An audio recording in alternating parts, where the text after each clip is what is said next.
So welcome. For those of you who don't know why we're here or who we are, I'm Rebecca Fairclough from Manchester Cladiators. So we're a campaign group that was formed back in early 2019 because following the tragedy at Grenfell in 2017, buildings residents were receiving letters to say that their building was covered in ACM cladding, which is the same cladding that was on Grenfell. There was a building in the Green Quarter that received these bills, and they decided to dispute them, and it went to a tribunal and they lost. So they were told that they were going to have to pay tens of thousands of pounds to remove this dangerous cladding from their walls.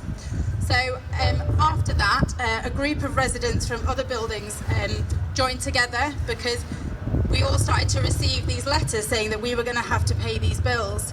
So they joined together and created Manchester Cladiators to try and find a resolution which protected leaseholders from these costs.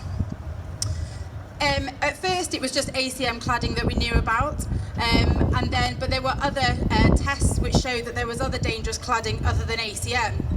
So we campaigned and tried to get the government to recognise that these other types of cladding were just as dangerous. Some of you will have this cladding on your buildings. There's HPL, there's timber. So along with another campaign group called UCAG and the housing publication Inside Housing, we formed the End Our Cladding Scandal campaign. At that stage, we thought it was just cladding that was an issue. But following an advice note from the government in December 18, nobody could sell or remortgage their home without somebody confirming that their building complied with advice note 14, which was essentially they had to check what was in the external walls of buildings and confirm that there was no combustible material. So all of a sudden, anyone trying to sell their property was being told that the property had zero value until someone could provide this statement. So then, as a lot of you will know, we all had to start undergoing these extensive investigations. They were cutting holes in the walls of our buildings to check what was behind the cladding, and that's when it became clear that it wasn't just cladding. There was combustible insulation in our walls, there was a lack of cavity barriers, there was then combustible materials on balconies. There's like a whole host of other building safety issues.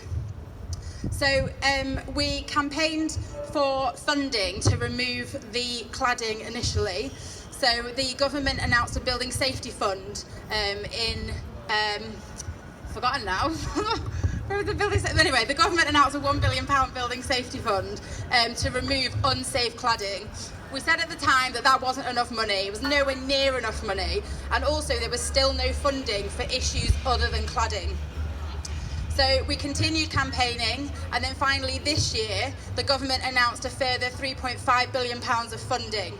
But again, there is still no funding for non-cladding related issues. So as a lot of you will know, if your building doesn't have dangerous cladding but has all the other issues, you're facing bills of, in some cases, over £100,000. That's like per flat. So that's just a ridiculous amount of money.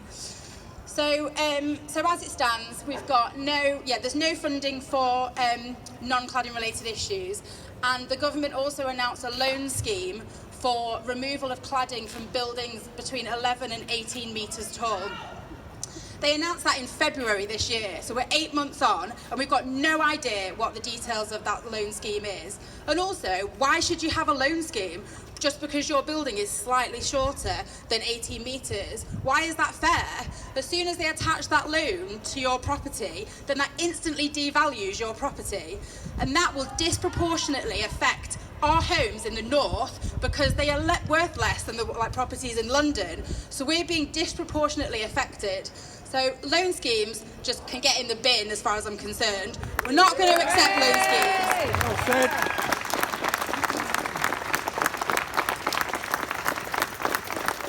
If the government think that our homes are that dangerous that we can't sell them, we can't remortgage them, we need the works doing to them, then the government need to provide the funding to fix them. This is not fair on any of us.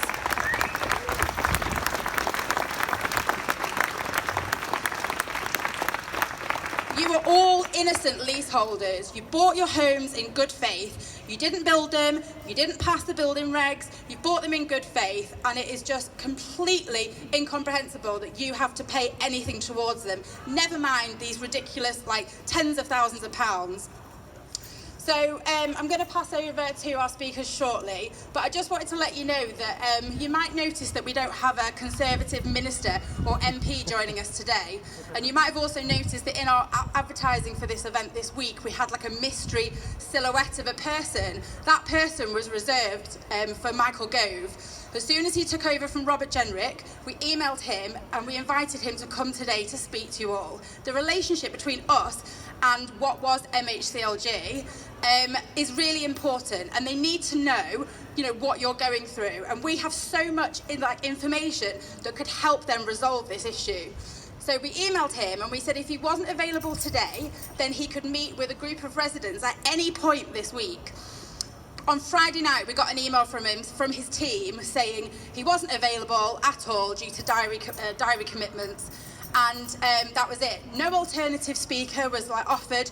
No alternative time for a meeting was offered.